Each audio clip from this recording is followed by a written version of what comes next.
Sang milioner menghina perawat dengan kejam di depan seluruh rumah sakit. 1 menit kemudian, ia pingsan karena apa yang dikatakan perawat itu. Jika cerita ini menarik bagi Anda, jangan lupa untuk berlangganan saluran kami. Dan beritahu kami dari kota mana Anda menyaksikannya. Mari kita lanjutkan. Lorong Rumah Sakit Harapan Jaya dipenuhi aktivitas yang sibuk. Dokter dan perawat bergerak ke sana kemari dengan presisi seperti jam Swiss, sementara keluarga pasien menunggu dengan cemas kabar tentang orang-orang yang mereka cintai. Di tengah kekacauan yang terorganisir ini, seorang pria tinggi dan berpakaian rapi membuka jalan dengan tekad. Namanya Bayu Santoso, dan keputusasaan terpancar di setiap garis wajahnya. Bayu berhenti di depan meja resepsionis unit perawatan intensif. Buku-buku jarinya memutih karena terlalu erat mengepalkan tangan. "Saya perlu melihat anak saya, Aditya Santoso," tuntutnya, suaranya tegang oleh kekhawatiran dan kelelahan. Perawat di balik meja, seorang wanita paruh baya, dengan ekspresi penuh kasih sayang namun tegas, menggelengkan kepala. "Maaf, Pak Bayu, tapi kunjungan dibatasi saat ini. Dokter akan datang berbicara dengan Bapak segera setelah memungkinkan." Bayu merasakan kemarahan bergejolak di dalam dirinya. Bagaimana mereka berani menolak aksesnya ke anaknya sendiri? Dia yang telah membangun kerajaan bisnis dengan tangannya sendiri, yang terbiasa pintu-pintu terbuka saat dia lewat, kini tak berdaya menghadapi peraturan rumah sakit sederhana. "Apakah Anda tahu siapa saya?" Gerutunya mencondongkan tubuh di atas meja. "Saya Bayu Santoso. Saya bisa membeli dan menjual rumah sakit ini 10 kali lipat jika saya mau. Saya menuntut untuk melihat anak saya sekarang juga." Perawat, Ratna Widyastuti, tetap tenang meskipun menghadapi kehadiran Bayu yang mengintimidasi. Dia pernah menangani keluarga yang cemas sebelumnya, tapi ada sesuatu dalam kesombongan pria ini yang sangat mengganggu dirinya. "Pak Bayu," jawabnya dengan suara tenang tapi tegas, "saya mengerti kekhawatiran Bapak, tapi peraturan dibuat untuk melindungi pasien. Anak Bapak menerima perawatan terbaik yang mungkin. Saya jamin bahwa..." "Jangan jamin apapun pada saya," potong Bayu memukul meja dengan telapak tangannya. "Anda tidak tahu apa yang saya alami. Anak saya sekarat dan Anda menolak hak saya untuk bersamanya. Orang macam apa kalian ini?" Ratna merasa hatinya terenyuh mendengar kata-kata itu. Dia tahu persis rasanya kehilangan seorang anak. Bayangan putra kecilnya Bima, yang meninggal beberapa tahun lalu dalam keadaan serupa, melintas di benaknya seperti kilat yang menyakitkan. Namun dia tetap profesional. "Pak Bayu, tolong pelankan suara Bapak. Ini rumah sakit dan ada pasien lain yang perlu beristirahat." Bayu menatapnya dengan penuh penghinaan. "Bagaimana berani kau menyuruhku apa yang harus kulakukan? Kau hanya seorang perawat biasa. Kau tidak tahu apa itu penderitaan yang sebenarnya. Mungkin kau bahkan tidak punya anak." Kata-kata itu menghantam Ratna seperti tamparan. Untuk sesaat, dia merasa topeng profesionalnya retak, tapi dia berhasil mempertahankan sikap tenangnya. "Pak Bayu, saya minta Bapak tenang atau saya harus memanggil keamanan." "Keamanan?" ejek Bayu. "Kau pikir aku takut pada penjaga yang dibayar rendah?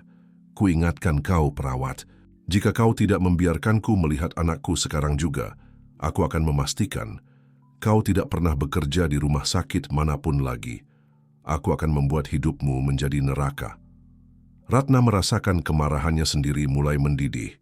Bagaimana berani pria ini mengancamnya saat dia hanya melakukan pekerjaannya. Namun, bertahun-tahun pengalaman telah mengajarinya untuk tetap tenang dalam situasi krisis. "Ancaman Bapak tidak akan mengubah peraturan rumah sakit, Pak Bayu," katanya dengan suara tegas. "Saya sarankan Bapak menunggu dokter di ruang tunggu. Saya janji kami akan terus memberi informasi tentang kondisi putra Bapak." Bayu menatapnya dengan mata yang menyala-nyala karena marah. Untuk sesaat, tampaknya dia akan meledak lagi, tapi kemudian seolah-olah teringat sesuatu, dia mundur selangkah. Ini belum berakhir, gerutunya sebelum menjauh menuju ruang tunggu. Ratna mengamatinya pergi, jantungnya berdebar kencang. Dia tahu bahwa konfrontasi ini hanyalah permulaan. Bayu Santoso tampaknya bukan pria yang terbiasa menerima jawaban tidak, dan dia merasa bahwa hari-hari mendatang akan menjadi pertempuran yang konstan. Sementara itu, di ruang perawatan intensif, Aditya Santoso kecil berjuang untuk hidupnya. Tak sadar akan drama yang terjadi di luar pintunya. Monitor mengeluarkan bunyi bip yang konstan, mengukur setiap detak jantungnya, setiap napas yang dibantu. Dan di tengah keheningan yang hanya diinterupsi oleh suara mesin, seorang perawat baru melakukan kesalahan yang segera akan memicu badai yang lebih besar lagi. Pagi berikutnya menyingsing kelabu dan hujan, seolah-olah langit sendiri mencerminkan kesedihan yang dirasakan di dalam Rumah Sakit Harapan Jaya. Bayu Santoso tidak tidur semalaman. Matanya merah menatap lekat melalui jendela. Ruang tunggu mengamati tetesan hujan yang menghantam kaca dalam irama tanpa henti. Dr. Hendra Wijaya, Kepala Unit Perawatan Intensif, mendekati Bayu dengan langkah ragu. Wajahnya menunjukkan campuran kekhawatiran dan rasa bersalah yang membuat jantung Bayu langsung berdetak lebih cepat. "Pak Bayu," mulai Dr. Hendra. Suaranya hampir tak terdengar di atas gumaman ruang tunggu. "Saya perlu berbicara dengan Bapak tentang kondisi Aditya." Bayu berdiri dengan cepat, tubuhnya tegang seperti senar biola. "Ada apa, dokter? Apakah ada perubahan?"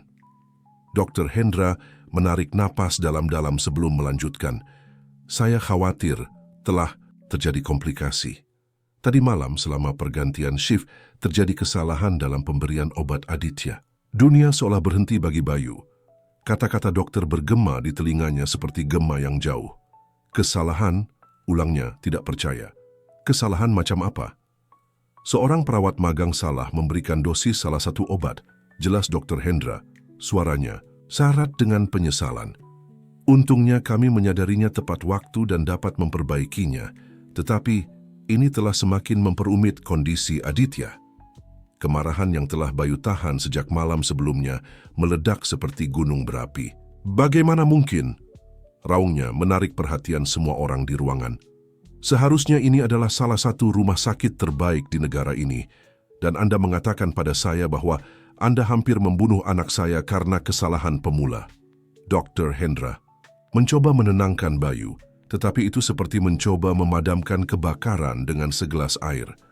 "Pak Bayu, saya mengerti frustrasi Bapak. Saya jamin kami akan mengambil semua tindakan yang diperlukan." "Jaminan Anda tidak berarti apa-apa bagi saya," potong Bayu. "Saya ingin melihat anak saya sekarang juga, dan saya ingin perawat yang tidak kompeten itu dipecat segera." Pada saat itu Ratna, yang telah mengamati adegan itu dari kejauhan, memutuskan untuk ikut campur. Dia mendekati dengan langkah mantap, wajahnya menunjukkan keteguhan profesional. "Pak Bayu," katanya, berdiri di samping Dr. Hendra. "Saya mengerti Bapak marah, tetapi berteriak tidak akan membantu Aditya. Kami perlu Bapak tenang agar kami dapat menjelaskan situasinya dan pilihan yang kita miliki." Bayu berbalik ke arahnya, matanya berkilat marah. "Kau lagi? Belum cukup kerusakan yang kau buat, atau jangan-jangan kau yang hampir membunuh anakku?"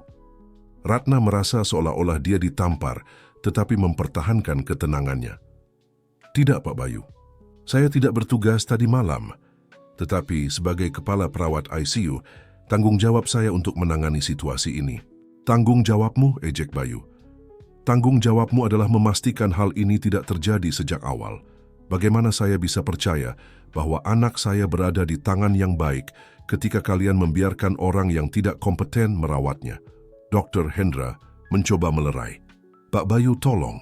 Saya mengerti kemarahan Bapak, tetapi saya jamin kami melakukan segala yang kami bisa untuk Aditya. Sebenarnya ada operasi yang mungkin bisa..." Tapi Bayu sudah tidak mendengarkan. Pandangannya terpaku pada Ratna, seolah-olah dia personifikasi dari segala yang salah di rumah sakit ini. "Kau," katanya, menunjuk ke arahnya dengan jari yang menuduh. "Kau bertanggung jawab atas ini. Aku bersumpah akan membuat kalian kehilangan izin praktek. Aku akan menuntut rumah sakit ini sampai tidak ada satu batu bata pun yang tersisa." Ratna, meskipun menghadapi ancaman, tetap teguh. "Pak Bayu, saya mengerti rasa sakit dan frustrasi Bapak, tetapi saya jamin bahwa semua orang di sini berdedikasi untuk menyelamatkan hidup putra Bapak. Kesalahan itu serius, ya, tetapi kami telah mengambil langkah-langkah untuk memperbaikinya. dan mencegah hal itu terjadi lagi. Bayu mendekatinya. Wajahnya berjarak beberapa sentimeter dari wajah Ratna. Kau tidak tahu apa itu rasa sakit, desisnya. Kau tidak tahu rasanya melihat anakmu berjuang untuk hidupnya sementara kalian, yang seharusnya profesional, melakukan kesalahan bodoh. Untuk sesaat sesuatu berubah di mata Ratna. Secercah rasa sakit begitu dalam dan mentah, sehingga bahkan Bayu menyadarinya. Tapi sebelum dia bisa mengatakan sesuatu lagi, Dr. Hendra ikut campur. Pak Bayu, tolong, kita perlu mendiskusikan pilihan untuk Aditya. Ada operasi yang mungkin bisa menyelamatkan hidupnya, tetapi berisiko tinggi. Kata-kata ini akhirnya menembus kabut kemarahan Bayu. Operasi? Jenis operasi apa? Dr. Hendra memandang Ratna yang mengangguk pelan sebelum melanjutkan. Ini adalah prosedur eksperimental, bisa menyelamatkan hidup Aditya, tetapi juga membawa risiko yang signifikan. Kami membutuhkan persetujuan Bapak untuk melanjutkan. Bayu menjatuhkan diri di kursi terdekat. Semua kemarahannya tiba-tiba berubah menjadi ketakutan. Risiko seperti apa? Sementara Dr. Hendra mulai menjelaskan detail operasi, Ratna mengamati Bayu. Dia melihat bagaimana pria arogan dan mengancam itu hancur, menampakkan seorang ayah yang ketakutan dan putus asa.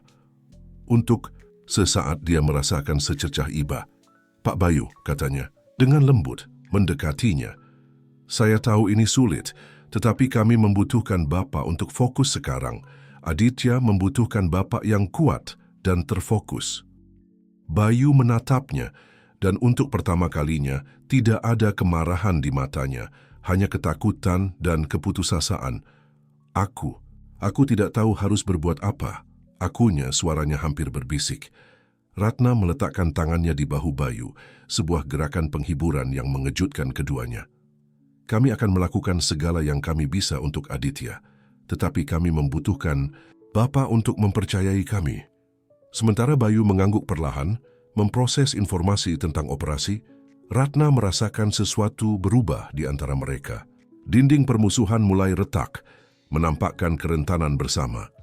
Tetapi sementara badai tampaknya mereda sementara di ruang tunggu, di ICU, mesin-mesin yang memantau Aditya mulai mengeluarkan serangkaian bunyi bip yang mengkhawatirkan. Krisis baru akan terjadi yang akan menguji bukan hanya keterampilan tim medis, tetapi juga gencatan senjata yang rapuh antara Bayu dan Ratna. Suara keras alarm memecah ketenangan tegang yang telah terbentuk di ruang tunggu. Dr. Hendra berdiri dengan cepat. Wajahnya berubah menjadi topeng konsentrasi profesional.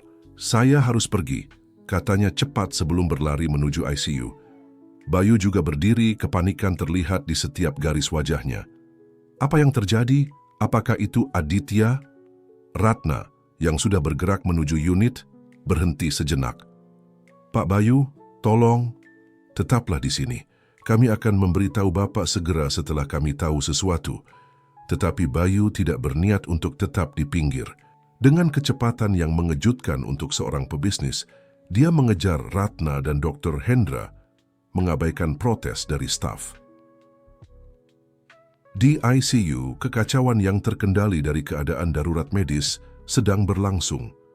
Dokter dan perawat bergerak dengan presisi, terkoordinasi di sekitar tempat tidur Aditya, yang tubuh kecilnya mengalami kejang. Bayu yang berhasil menyelinap di belakang Ratna, membeku di pintu, wajahnya menjadi topeng kengerian melihat anaknya dalam keadaan itu. Aditya, teriaknya mencoba mendekat, tetapi Ratna menahannya dengan tegas. Pak Bayu, Bapak tidak boleh berada di sini, katanya.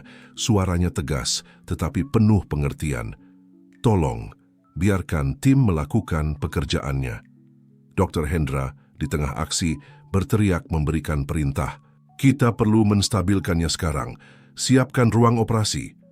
Bayu menatap Ratna, kepanikan jelas di matanya. Ruang operasi? Mereka akan mengoperasinya sekarang? Ratna mengangguk dengan serius. Operasi yang kami bicarakan, sepertinya kita tidak punya pilihan lain. Ini berisiko, tetapi jika kita tidak melakukannya, dia tidak perlu menyelesaikan kalimat itu. Bayu memahami keseriusan situasi. Untuk sesaat, semua kesombongannya, semua kemarahannya menghilang digantikan oleh ketakutan, murni dan mentah. "Aku siapa yang harus kulakukan?" Tanyanya, suaranya hampir berbisik. Ratna menatap matanya, melihat untuk pertama kalinya pria rentan di balik fasad kekuasaan. "Bapak harus mengambil keputusan, Pak Bayu, sekarang." Waktu seolah berhenti saat Bayu bergulat dengan dirinya sendiri. Semua uangnya, semua kekuatannya, tidak berarti apa-apa saat ini. Hidup anaknya bergantung pada sehelai benang, dan dia harus memutuskan apakah akan mempertaruhkan segalanya dalam operasi yang berbahaya atau kehilangan anaknya tanpa mencoba.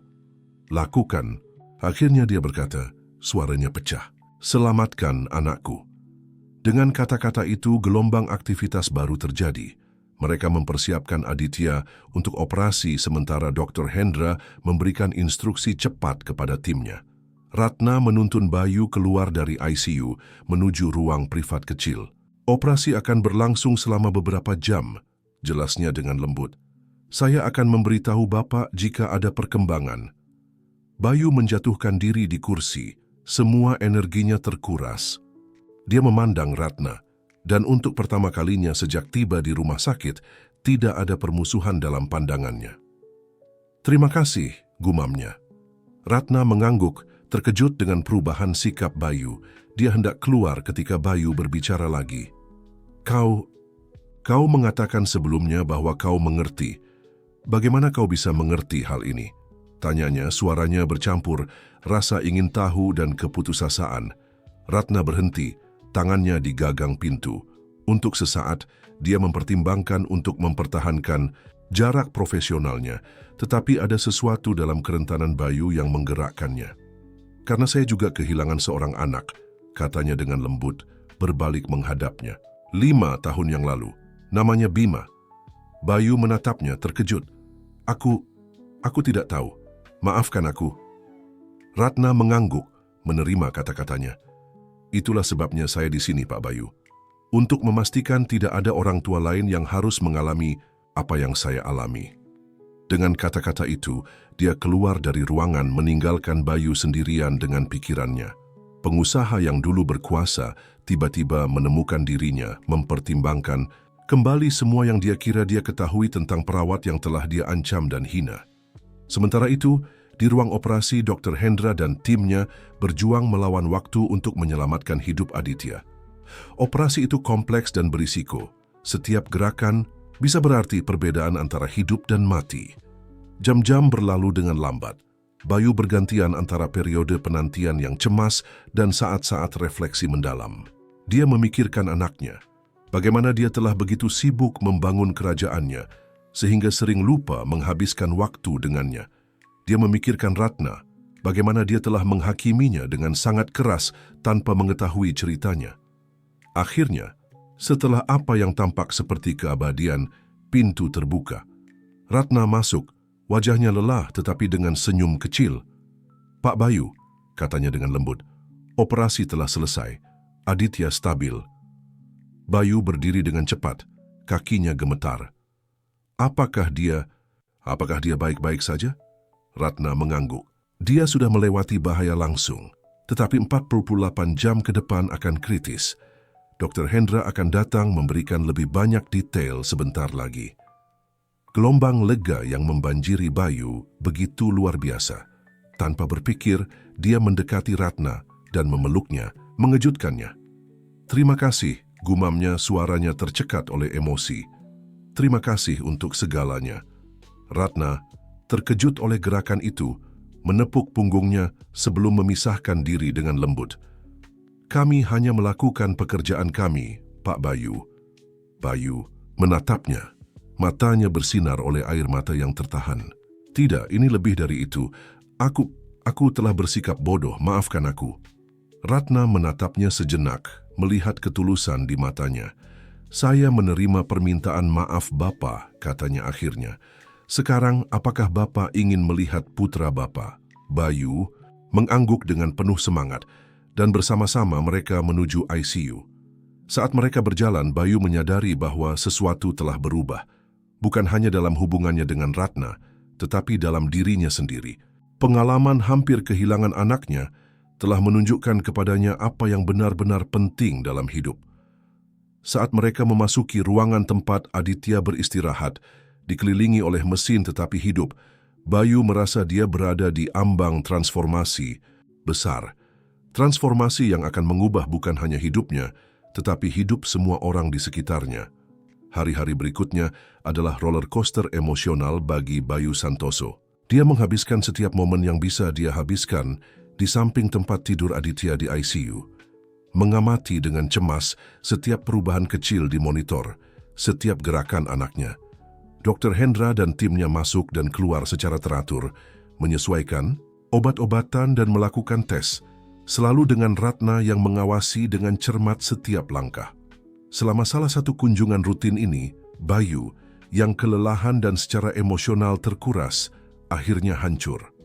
Aku tidak bisa kehilangannya, gumamnya, lebih kepada dirinya sendiri daripada kepada orang lain di ruangan. Dia satu-satunya yang aku miliki. Ratna, yang sedang memeriksa tanda-tanda vital Aditya, berhenti dan memandang Bayu dengan campuran kasih sayang dan rasa ingin tahu. "Pak Bayu," katanya dengan lembut, "Aditya berkembang dengan baik.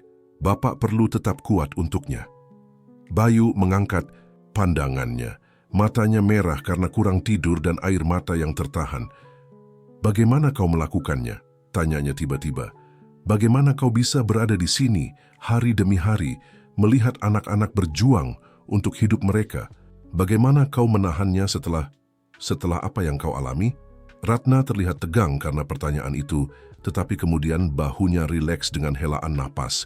Dia duduk di kursi di samping Bayu, menjaga jarak profesional tetapi dekat. "Tidak mudah akunya. Setiap anak yang saya lihat di sini dalam beberapa hal mengingatkan saya pada Bima, tetapi itu juga memberi saya kekuatan, karena saya tahu betapa pentingnya apa yang kami lakukan di sini." Bayu menatapnya, benar-benar menatapnya. Untuk pertama kalinya sejak dia tiba di rumah sakit, dia melihat garis-garis kelelahan di wajahnya, tetapi juga tekad di matanya. "Ceritakan padaku tentang dia," pintanya dengan lembut. "Tentang Bima." Ratna ragu sejenak, tetapi sesuatu dalam keingintahuan tulus Bayu meyakinkannya. Bima berusia 6 tahun ketika dia sakit. Dia mulai, suaranya lembut tetapi mantap. Dia adalah anak yang cemerlang, selalu tersenyum, selalu ingin tahu. Dia menyukai dinosaurus dan bermimpi menjadi paleontolog. Saat dia berbicara, Bayu memperhatikan bagaimana matanya bersinar saat mengingat putranya, meskipun ada rasa sakit yang jelas dalam suaranya.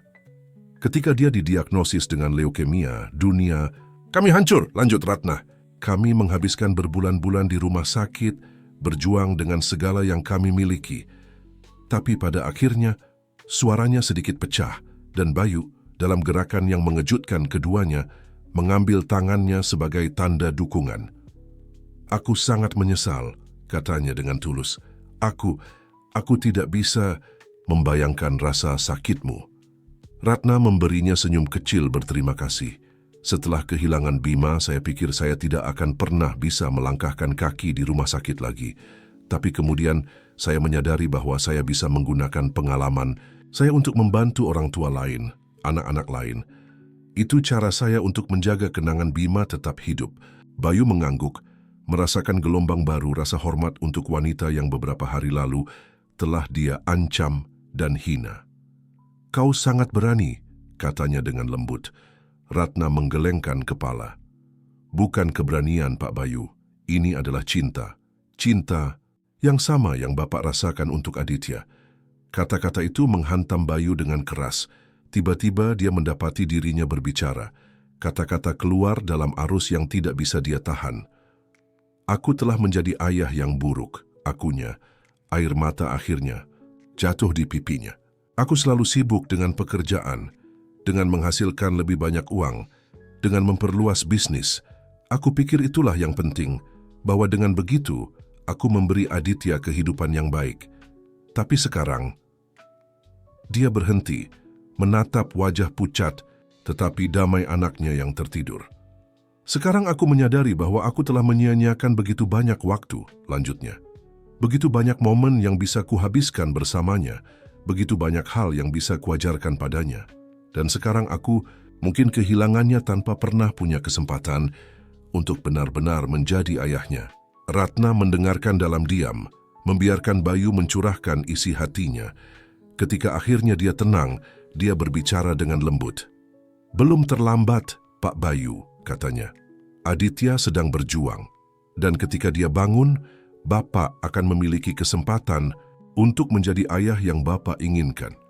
Bayu menatapnya, secercah harapan di matanya. "Apakah kau benar-benar percaya dia akan bangun?" Ratna mengangguk dengan tegas. "Saya percaya pada Aditya, dan saya percaya pada tim yang merawatnya. Sekarang, saya perlu Bapak juga percaya." Pada saat itu, seolah mendengar kata-kata mereka, Aditya bergerak sedikit di tempat tidur. Itu hanya sedikit gerakan di kelopak matanya, tetapi bagi Bayu dan Ratna itu seperti sinar matahari yang menembus awan.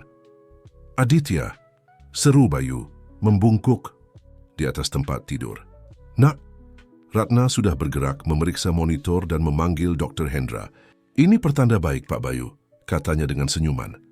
"Aditya sedang berjuang untuk kembali kepada kita." Sementara Dr. Hendra bergegas masuk ke ruangan, Bayu tetap di samping tempat tidur anaknya, memegang tangan kecilnya. Dalam pikirannya, dia membuat janji diam-diam. Jika Aditya pulih, dia akan menjadi ayah yang pantas dimiliki oleh anaknya. Tidak ada lagi jam kerja yang panjang, tidak ada lagi perjalanan bisnis yang membuatnya jauh selama berminggu-minggu.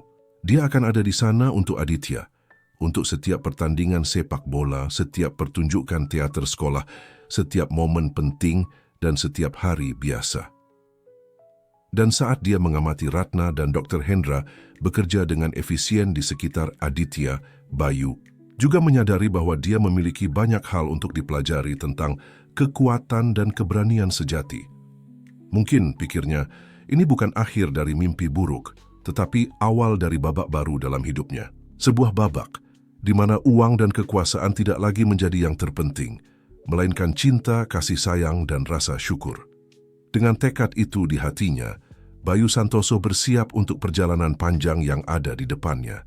Bertekad untuk menjadi bukan hanya ayah yang lebih baik, tetapi juga orang yang lebih baik. Ruangan ICU diselimuti keheningan penuh harap, hanya dipecahkan oleh bunyi bip ritmis dari mesin-mesin yang memantau tanda-tanda vital Aditya. Bayu Santoso, dengan kantung mata yang dalam dan janggut beberapa hari, tetap duduk di samping tempat tidur anaknya, memegang tangan kecilnya di antara tangannya sendiri. Ratna yang baru saja masuk untuk shift paginya, mengamati pemandangan itu dari pintu dengan campuran kasih sayang dan harapan. "Selamat pagi, Pak Bayu," katanya dengan lembut, mendekat. "Adakah perubahan selama malam?" Bayu mengangkat pandangannya, matanya lelah, tetapi waspada. Aku pikir dia menggerakkan jarinya tadi," jawabnya. Suaranya serak karena kelelahan dan emosi yang tertahan. "Itu pertanda baik, kan?" Ratna tersenyum sambil mulai memeriksa monitor dan tetesan infus. "Itu pertanda yang sangat baik. Artinya Aditya sedang berjuang untuk kembali kepada kita." Sementara Ratna melakukan pemeriksaan rutinnya, Bayu mengamatinya dengan penghargaan baru. Dia tidak lagi melihat perawat keras kepala yang telah menolak aksesnya ke anaknya beberapa hari yang lalu, tetapi seorang profesional yang berdedikasi dan penuh kasih sayang yang telah ada di saat-saat tergelapnya. "Ratna," katanya tiba-tiba, mengejutkannya dengan penggunaan nama depannya, "aku ingin berterima kasih padamu untuk semuanya. Bukan hanya karena merawat Aditya, tetapi karena menahanku juga." Ratna berhenti di tengah tugasnya, terkejut dengan ketulusan dalam suara Bayu. "Tidak perlu berterima kasih, Pak Bayu, ini pekerjaan saya." "Tidak," Bayu bersikeras, menggelengkan kepala. "Ini lebih dari sekedar pekerjaanmu. Cara kau membantuku mempertahankan harapan, bagaimana kau sabar terhadapku bahkan ketika aku bersikap seperti orang bodoh total, itu bukan hanya pekerjaan, itu panggilan." Ratna merasa tenggorokannya tercekat. Dia tidak terbiasa menerima pengakuan semacam itu, terutama dari seseorang yang awalnya merupakan lawan. "Terima kasih, Pak Bayu," katanya dengan lembut. Itu berarti banyak mendengarnya. Tepat pada saat itu, sedikit gerakan di tempat tidur menarik perhatian keduanya. Kelopak mata Aditya bergetar, dan jari-jarinya bergerak di tangan ayahnya. "Aditya," seru Bayu, membungkuk di atas tempat tidur. "Nak, bisakah kau mendengarku?" Ratna sudah beraksi, memeriksa monitor dan menekan tombol untuk memanggil Dr. Hendra. "Bicaralah padanya, Pak Bayu," dia menginstruksikan. "Suara Bapak dapat membantunya berorientasi." Bayu mengangguk, suaranya bergetar karena emosi saat dia berbicara. "Aditya, ini ayah. Aku di sini bersamamu. Kamu aman? Nak, tolong buka matamu." Seakan menanggapi permohonan ayahnya, mata Aditya mulai terbuka perlahan. Pada awalnya, tatapannya kosong, tetapi sedikit demi sedikit mulai terfokus pada wajah Bayu. Yah, gumamnya lemah. Bayu mengeluarkan isakan lega dan kegembiraan. "Ya nak, ini aku di sini." Dr. Hendra masuk dengan tergesa-gesa ke ruangan, diikuti oleh tim perawat. "Bagus sekali," katanya, tersenyum melihat Aditya bangun. "Kami akan melakukan beberapa pemeriksaan cepat, oke?" Sementara tim medis bekerja, Bayu menyingkir memberi mereka ruang tetapi tidak mengalihkan pandangannya dari anaknya. Ratna mendekatinya, meletakkan tangan yang menenangkan di bahunya. "Dia berhasil," katanya dengan lembut. "Aditya adalah seorang pejuang." Bayu mengangguk, air mata mengalir bebas di wajahnya. "Terima kasih," bisiknya. "Terima kasih karena tidak membiarkanku kehilangan harapan." Setelah beberapa menit yang terasa seperti berjam-jam, Dr. Hendra mendekati Bayu dengan senyuman. "Pak Bayu, saya senang memberitahu bahwa Aditya merespons dengan sangat baik. Tanda-tanda vitalnya stabil dan dia sadar. Dia masih memiliki jalan panjang di depan, tetapi ini adalah langkah besar dalam pemulihannya." Bayu merasa beban berat terangkat dari bahunya. "Bisakah aku bersamanya?" "Tentu saja," jawab Dr. Hendra. "Tapi ingat, dia perlu istirahat. Usahakan untuk tidak melelahkannya." Bayu mengangguk dan mendekati tempat tidur Aditya. Anaknya menatapnya dengan mata lelah tetapi penuh pengakuan. "Ayah," kata Aditya lemah, "apakah kau tetap di sini sepanjang waktu?" Bayu merasa hatinya tersentak mendengar pertanyaan itu. "Ya, nak, dan aku akan tetap di sini selama kau membutuhkanku. Aku berjanji." Aditya tersenyum sedikit sebelum matanya mulai tertutup lagi. "Aku sayang ayah," gumamnya sebelum tertidur. "Aku juga menyayangimu, nak," jawab Bayu. Dengan lembut mencium dahi Aditya, lebih dari yang pernah kubayangkan. Ketika dia berbalik, dia melihat Ratna mengamati adegan itu dengan senyum haru. "Indah melihat kalian berdua seperti itu," katanya dengan lembut. Bayu mengangguk, merasa terharu oleh emosi. "Ratna, Aku tidak tahu bagaimana berterima kasih padamu secukupnya. Kau telah menjadi penopangku dalam semua ini." Ratna menggelengkan kepala. "Bapak tidak perlu berterima kasih, Pak Bayu. Melihat Aditya bangun dan melihat Bapak bersamanya adalah semua ucapan terima kasih yang saya butuhkan." Bayu menatapnya sejenak. Sebuah ide terbentuk dalam pikirannya. "Aku ingin melakukan sesuatu," katanya tiba-tiba. "Sesuatu untuk berterima kasih kepada rumah sakit untuk membantu anak-anak lain seperti Aditya. Apakah kau mau membantuku dengan itu?" Ratna menatapnya terkejut, tetapi dengan secercah ketertarikan di matanya. "Tentu saja, Pak Bayu, apa yang Bapak pikirkan. Aku tidak tahu persis, aku Bayu, tapi aku ingin menggunakan sumber dayaku untuk membuat perbedaan. Untuk memastikan bahwa orang tua dan anak-anak lain memiliki kesempatan yang sama seperti Aditya." Ratna tersenyum, merasa bahwa dia sedang menyaksikan kelahiran sesuatu yang penting. "Saya akan dengan senang hati membantu dengan apapun yang saya bisa," katanya. Sementara Aditya tidur dengan tenang, Bayu dan Ratna mulai mendiskusikan ide-ide, benih dari sebuah proyek yang akan mengubah bukan hanya hidup mereka, tetapi juga hidup banyak orang lain. Aditya yang bangun telah menandai bukan hanya awal dari pemulihannya, tetapi juga awal dari misi baru untuk Bayu Santoso, sebuah misi rasa syukur dan harapan. Dalam minggu-minggu setelah Aditya sadar, kehidupan Bayu Santoso mengalami perubahan radikal. Pengusaha yang kuat, sebelumnya dikenal karena pencarian kesuksesan dan kekayaan yang tak kenal ampun, kini menghabiskan sebagian besar waktunya di rumah sakit, terbagi antara merawat anaknya yang sedang pulih dan bekerja pada proyek barunya dengan Ratna. Suatu sore, sementara Aditya tidur dengan tenang, Bayu dan Ratna berada di ruang konferensi kecil rumah sakit, dikelilingi oleh kertas dan diagram. "Jadi," kata Bayu, mengusap rambutnya yang berantakan, "apakah kau pikir yayasan akan menjadi cara terbaik untuk melakukannya?" Ratna mengangguk, menunjuk beberapa dokumen di depan mereka. "Sebuah yayasan akan memungkinkan kita menyalurkan sumber daya dengan lebih efisien. Kita bisa mendanai penelitian, meningkatkan peralatan, bahkan memberikan dukungan kepada keluarga yang tidak mampu membayar perawatan mahal." Bayu menatapnya dengan kekaguman. Dalam beberapa minggu terakhir, dia telah menemukan bahwa Ratna bukan hanya perawat yang berdedikasi, tetapi juga seorang strategis yang brilian ketika datang ke perawatan kesehatan. "Ini luar biasa," gumamnya. "Aku tidak pernah berpikir akan melakukan sesuatu seperti ini." Ratna tersenyum. "Hidup memiliki cara untuk mengejutkan kita, bukan begitu?" Bayu mengangguk, termenung. "Kau tahu, sebulan yang lalu, kekhawatiran terbesarku adalah menutup kesepakatan multimiliar. Sekarang aku hanya ingin memastikan bahwa tidak ada orang tua yang harus mengalami apa yang aku alami, apa yang kau alami." Wajah Ratna melembut saat dia menyebutkan kehilangannya sendiri. "Ini adalah tujuan yang mulia, Bayu," katanya menggunakan nama depannya tanpa sadar. "Bima akan bangga." Bayu memperhatikan kekeliruan itu, tetapi tidak menyebutkannya. Sebaliknya, dia mendapati dirinya menikmati persahabatan yang telah berkembang di antara mereka. "Kaulah inspirasi sesungguhnya di sini, Ratna. Kekuatanmu, dedikasimu, itu mengagumkan."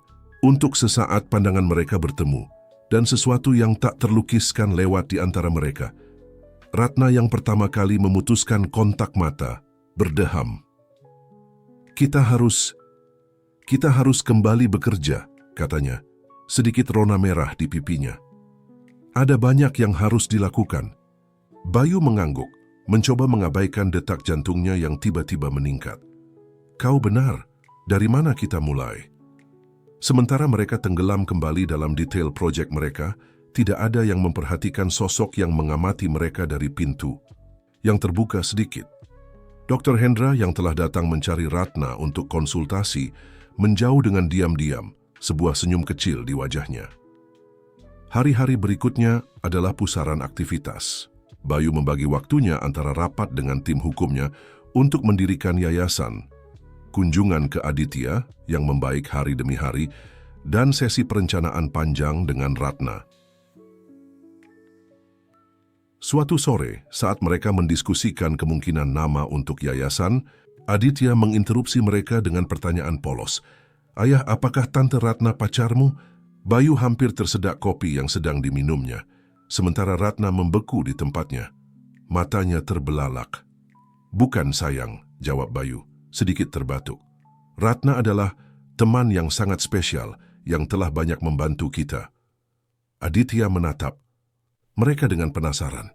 "Tapi kau menghabiskan banyak waktu dengannya, dan kau banyak tersenyum ketika kalian bersama." Ratna ikut campur, suaranya sedikit gemetar. "Aditya, ayahmu dan aku sedang bekerja pada proyek yang sangat penting untuk membantu anak-anak lain sepertimu." "Oh," kata Aditya, tampak memproses informasi itu.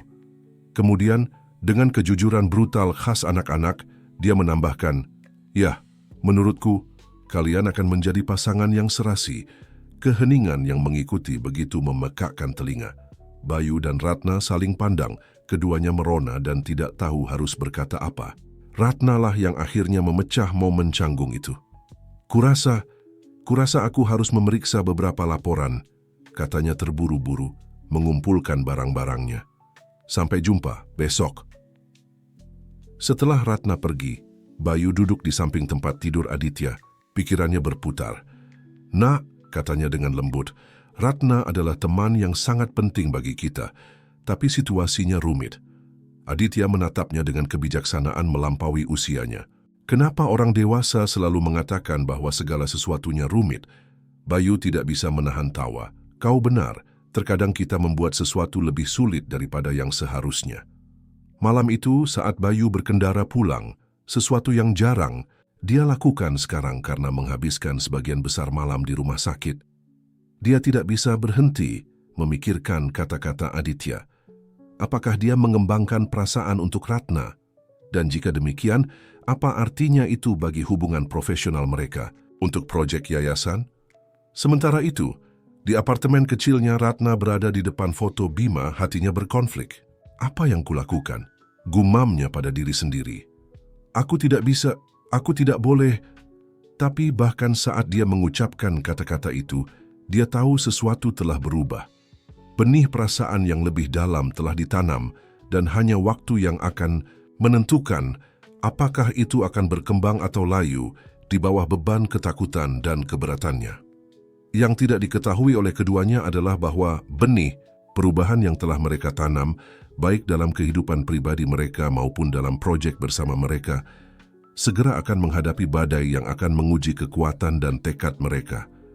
Badai yang mengancam akan menghancurkan semua yang telah mereka bangun, tetapi yang juga bisa menjadi kunci untuk masa depan, yang tidak berani mereka bayangkan bersama. Sinar matahari pagi menembus tirai kantor, sementara Bayu di rumah sakit, ketika teleponnya berdering dengan panggilan dari asistennya, Maya. "Pak Bayu," suara Maya terdengar tegang. "Kita punya masalah. Dewan Direksi mengadakan rapat darurat. Mereka mempertanyakan ketidakhadiran Bapak yang berkepanjangan dan keputusan keuangan terbaru." Bayu merasakan terbentuknya simpul di perutnya. Dia telah begitu fokus pada Aditya dan proyek yayasan sehingga hampir sepenuhnya mengabaikan tanggung jawab bisnisnya. "Aku mengerti," Maya jawabnya, mengusap pelipisnya. "Aku akan di sana dalam 1 jam." Dia menutup telepon dan bergegas ke kamar Aditya.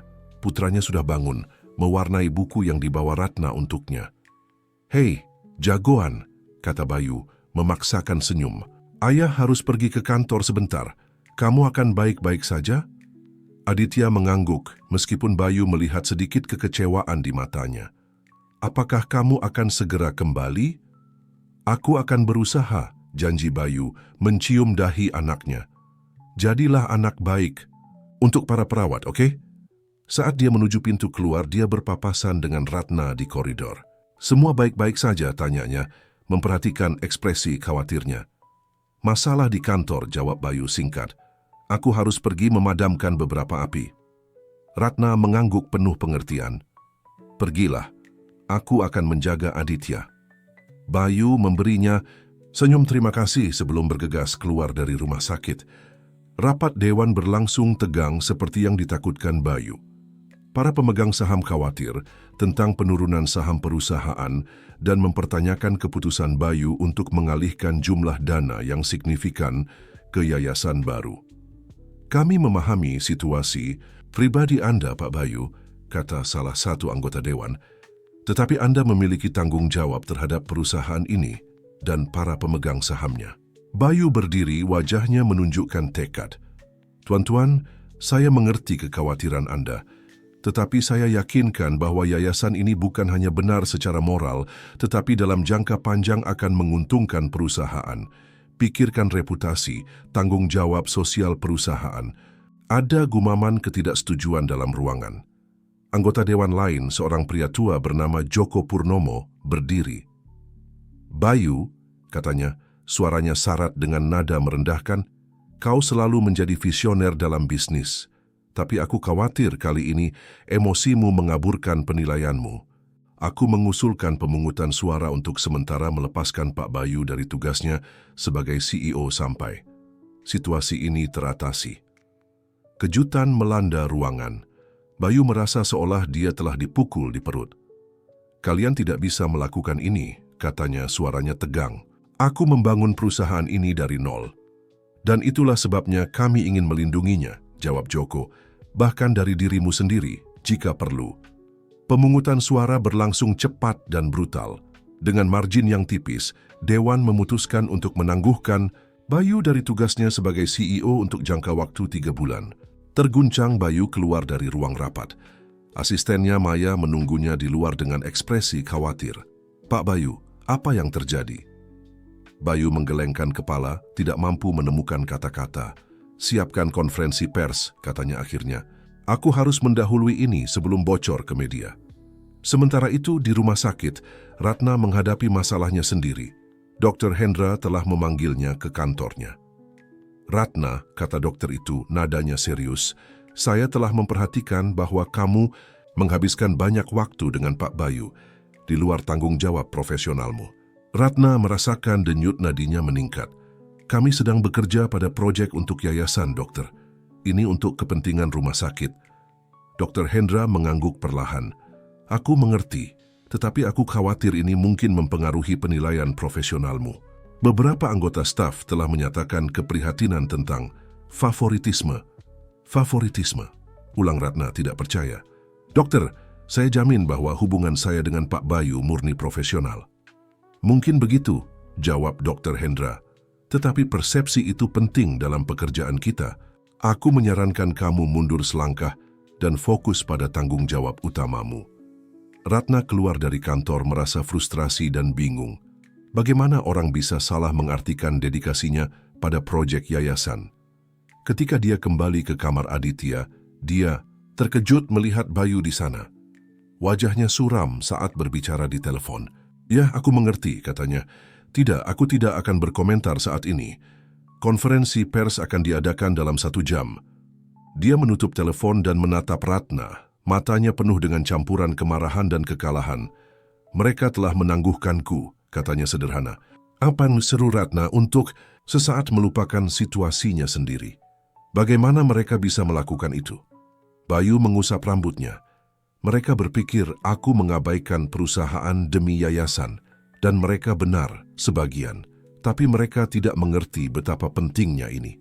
Ratna meletakkan tangan yang menenangkan di lengannya untuk sesaat melupakan peringatan Dr. Hendra. Aku sangat menyesal, Bayu. Apa yang akan kau lakukan? Bertarung, jawabnya. Determinasinya kembali. Aku tidak akan membiarkan mereka menghancurkan semua yang telah kita kerjakan. Yayasan terlalu penting. Pada saat itu Aditya yang telah berpura-pura tidur berbicara. Ayah, apakah kau dalam masalah gara-gara aku? Bayu berbalik ke arah anaknya, ekspresinya langsung melembut. Tidak, jagoan. Tidak ada dari ini yang salahmu. Ini hanya hal-hal rumit orang dewasa. Ratna mengamati interaksi itu, hatinya terasa sesak. Dia tahu dia harus memberitahu Bayu tentang situasinya sendiri, tapi bagaimana dia bisa menambahkan lebih banyak stres pada apa yang sudah terjadi? Bayu, dia mulai, ragu-ragu, ada sesuatu yang harus kukatakan padamu. Tetapi sebelum dia bisa melanjutkan, pintu terbuka dengan keras. Joko Purnomo masuk diikuti oleh 2 petugas keamanan. Maaf Bayu, kata Joko, meskipun nadanya menyiratkan bahwa dia sama sekali tidak menyesal. Tetapi Dewan telah memutuskan bahwa kau harus dikawal keluar dari semua properti perusahaan, termasuk rumah sakit ini. Bayu berdiri marah. Apa? Kalian tidak bisa melakukan ini. Anakku ada di sini. Anakmu boleh tinggal, jawab Joko dingin. Tapi kau harus pergi. Sekarang. Ratna mengamati dengan ngeri bagaimana para penjaga mendekati Bayu. Aditya mulai menangis, memanggil ayahnya. Pada saat itu Ratna mengambil keputusan. Dia mengintervensi di antara Bayu dan para penjaga. Kalian tidak bisa melakukan ini, katanya, suaranya gemetar karena marah. Ini adalah rumah sakit, bukan properti perusahaan. Pak Bayu memiliki hak penuh untuk berada di sini dengan anaknya. Joko menatapnya dengan meremehkan. Dan siapa Anda untuk mencampuri urusan perusahaan? Saya adalah perawat yang bertanggung jawab atas pasien ini, jawab Ratna, berdiri tegak. Dan saya dapat memastikan bahwa mengeluarkan ayah dari seorang anak yang sakit bertentangan dengan semua protokol medis dan etis. Ada saat keheningan yang tegang. Akhirnya Joko mundur. Baiklah, gerutunya. Dia boleh tinggal, tapi ini belum berakhir, Bayu. Setelah Joko dan para penjaga pergi, Bayu berbalik menghadap Ratna. Matanya bersinar dengan rasa terima kasih dan sesuatu yang lain. Terima kasih, katanya dengan lembut. Kau tidak perlu melakukan itu. Ratna membalas tatapannya, sadar akan listrik yang tampaknya memancar di antara mereka. Tentu saja aku harus melakukannya, jawabnya. Kita bersama dalam hal ini, ingat. Sementara Bayu memeluk Aditya yang masih menangis, Ratna menyadari bahwa dia baru saja melewati batas. Dia bukan lagi hanya seorang perawat yang membantu dengan proyek amal. Dia telah menjadi sekutu, seorang teman dekat, mungkin bahkan sesuatu yang lebih dari itu. Dan saat dia mengamati ayah dan anak berpelukan, dia tahu tidak ada jalan kembali. Apapun yang menanti mereka di masa depan, mereka akan menghadapi badai bersama. Hari-hari berikutnya adalah pusaran aktivitas dan emosi. Berita tentang penangguhan Bayu Santoso sebagai CEO perusahaannya sendiri menyebar seperti kebakaran hutan, menghasilkan judul sensasional dan spekulasi liar di media. Bayu dari pihaknya menolak untuk berdiam diri. Dia menghabiskan hari-harinya terbagi antara rumah sakit, merawat Aditya, dan pertemuan-pertemuan gila dengan pengacara dan sekutu di dunia bisnis. Malam-malamnya dihabiskan untuk bekerja tanpa lelah pada proyek yayasan dengan Ratna. Suatu sore, saat mereka meninjau detail terakhir rencana untuk yayasan di kafetaria rumah sakit, Ratna memperhatikan betapa lelahnya Bayu terlihat. "Kau harus beristirahat sebentar," katanya dengan lembut, meletakkan tangannya di atas tangan Bayu. "Kau tidak akan membantu Aditya jika kau sendiri jatuh sakit." Bayu mengangkat pandangannya dari kertas-kertas, senyum kecil terbentuk di bibirnya. "Apakah kau mengkhawatirkanku, Ratna?" Ratna dengan cepat menarik tangannya, merasakan rona merah menjalar di pipinya.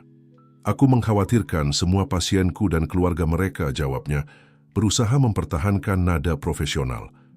Bayu menatapnya sesaat, seolah ingin mengatakan sesuatu lagi, tetapi diinterupsi oleh kedatangan sosok yang familiar. "Permisi," kata sebuah suara. Keduanya berpaling untuk melihat Dr. Hendra berdiri di samping meja mereka. "Bolehkah saya berbicara dengan kalian sebentar?" Ratna merasakan terbentuknya simpul di perutnya. Apakah Dr. Hendra datang untuk menegurnya lagi karena kedekatannya dengan Bayu? Untuk kejutannya, wajah dokter itu menunjukkan lebih banyak kekhawatiran daripada ketidaksetujuan. "Saya telah mengikuti berita," mulai Dr. Hendra duduk bersama mereka, "dan saya telah banyak memikirkan tentang proyek yayasan yang telah kalian bicarakan." Bayu dan Ratna bertukar pandangan terkejut. "Dokter," kata Ratna dengan hati-hati, "saya tahu Anda mengungkapkan beberapa kekhawatiran sebelumnya tentang keterlibatan saya dalam proyek ini." Dr. Hendra mengangkat tangan untuk menghentikannya. "Ya, dan kekhawatiran itu belum sepenuhnya hilang.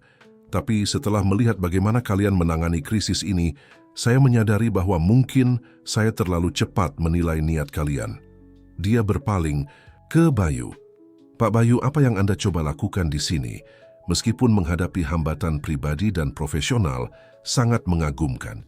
Dan Ratna lanjutnya menatapnya, "Dedikasimu pada proyek ini, selain tanggung jawab regulermu, sangat mengesankan." Ratna merasakan terbentuknya gumpalan di tenggorokannya. Pengakuan dari Dr. Hendra berarti lebih dari yang bisa dia ungkapkan. "Terima kasih, dokter," kata Bayu. Suaranya syarat dengan emosi. "Tapi mengapa Anda mengatakan semua ini sekarang?" Dr. Hendra mencondongkan tubuh ke depan, merendahkan suaranya. "Karena saya pikir saya bisa membantu. Saya memiliki kontak di dewan rumah, sakit dan institusi medis lain di kota. Jika kalian bersedia mengizinkan saya bergabung dengan perjuangan kalian, saya yakin kita dapat mewujudkan yayasan ini, terlepas dari hambatan korporat yang kalian hadapi." Bayu dan Ratna saling pandang, secercah harapan menyala di mata mereka. "Dokter Hendra," kata Bayu mengulurkan tangannya, "kami merasa terhormat memiliki Anda di tim." Saat mereka berjabat tangan, Ratna merasakan sesuatu berubah di udara. Apa yang dimulai sebagai proyek yang lahir dari rasa syukur dan tragedi pribadi berkembang menjadi sesuatu yang lebih besar, sesuatu yang dapat mengubah bukan hanya hidup mereka, tetapi hidup tak terhitung keluarga dan anak-anak. Namun bahkan saat mereka merayakan aliansi baru ini, tidak satu pun dari mereka bisa memperkirakan ujian yang masih menanti. Di dalam bayangan, Joko Purnomo dan sekutunya di Dewan Direksi Perusahaan Bayu sedang merencanakan gerakan berikutnya yang akan mengancam bukan hanya yayasan, tetapi semua yang telah dibangun Bayu. Dan di tengah semua ini, perasaan antara Bayu dan Ratna terus bertumbuh, ketertarikan diam, tetapi tak terbantahkan yang segera akan memaksa mereka menghadapi kebenaran yang keduanya hindari. Sementara itu, di kamar rumah sakit, Aditya menonton berita di televisi, mendengarkan cerita tentang ayahnya dengan campuran kebingungan dan kekhawatiran. Anak itu lebih perseptif daripada yang disadari orang dewasa di sekitarnya, mulai merasakan beban menjadi katalisator tak sengaja dari semua perubahan ini. Saat malam turun di rumah sakit, perasaan tenang sebelum badai menyelimuti. Bayu, Ratna, dan Dr. Hendra telah mengambil langkah pertama menuju aliansi yang kuat, tetapi kekuatan yang menentang mereka jauh dari menyerah. Panggung telah disiapkan untuk pertempuran yang akan menguji bukan hanya sumber daya dan tekad mereka, tetapi juga ikatan yang telah mereka bentuk di antara mereka. Dan di jantung semua ini adalah Aditya, seorang anak yang perjuangannya untuk hidup telah memicu serangkaian peristiwa yang tidak ada yang bisa prediksi. Fajar menemukan Bayu Santoso duduk di samping tempat tidur Aditya, mengamati wajah damai anaknya yang tertidur. Minggu-minggu terakhir telah menjadi roller coaster emosional.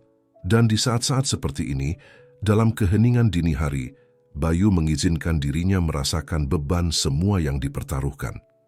Ketukan lembut di pintu mengalihkan perhatiannya dari pikirannya.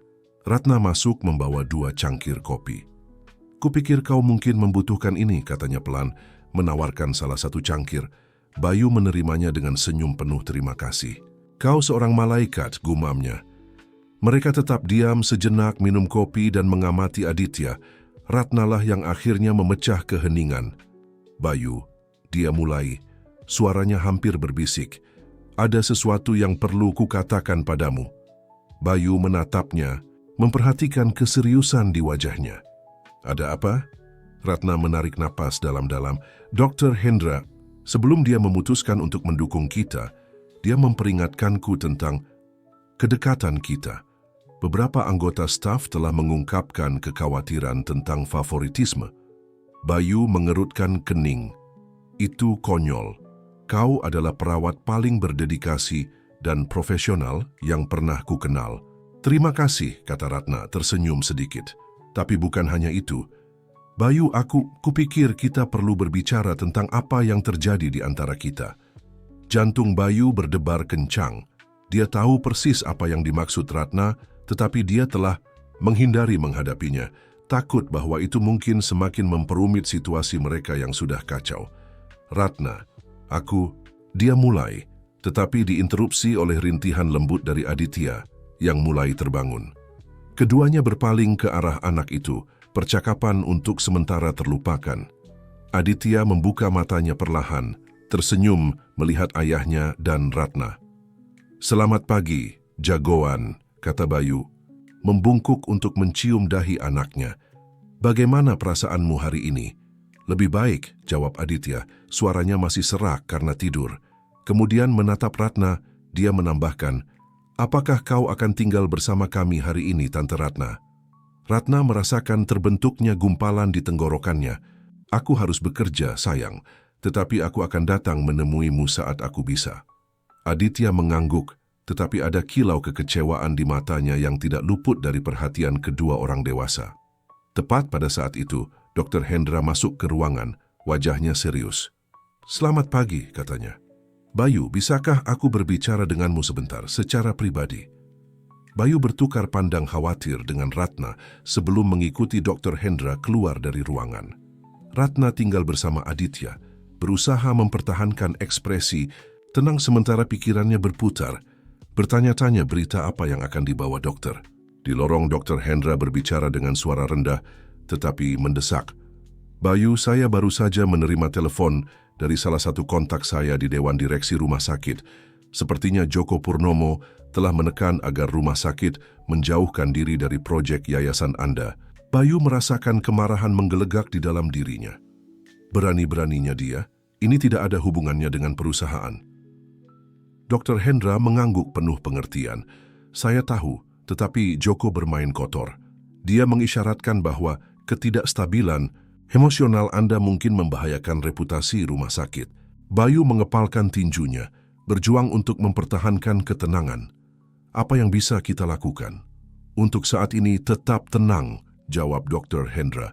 Saya sedang bekerja untuk melawan tuduhan ini, tetapi kita perlu berhati-hati. Setiap langkah salah dapat digunakan melawan kita. Bayu mengangguk, berterima kasih atas dukungan dokter. Ketika mereka kembali ke ruangan, Ratna menatap mereka dengan penuh tanya, tetapi Bayu hanya menggelengkan kepala, mengisyaratkan bahwa mereka akan berbicara nanti. Sisa pagi berlalu dalam ketegangan diam. Ratna mondar-mandir, mengurus tugasnya tetapi selalu menemukan alasan untuk kembali ke kamar Aditya. Bayu bergantian antara bermain dengan anaknya dan tenggelam dalam teleponnya, berusaha putus asa untuk menangani krisis dari jarak jauh. Sekitar tengah hari ketika situasi mencapai titik krisis, Bayu sedang dalam percakapan telepon panas dengan pengacaranya ketika Aditya mulai mengeluh kesakitan. Ratna masuk tepat waktu untuk melihat anak itu membungkuk, wajahnya mengernyit kesakitan. Aditya, seru Bayu, menjatuhkan telepon dan berlari ke tempat tidur. Ratna sudah beraksi, memeriksa tanda-tanda vital Aditya dan memanggil Dr. Hendra.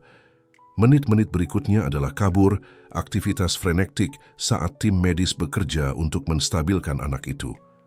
Ketika akhirnya krisis berlalu dan Aditya kembali tertidur, kelelahan, Bayu roboh di kursi, wajahnya terbenam di tangannya.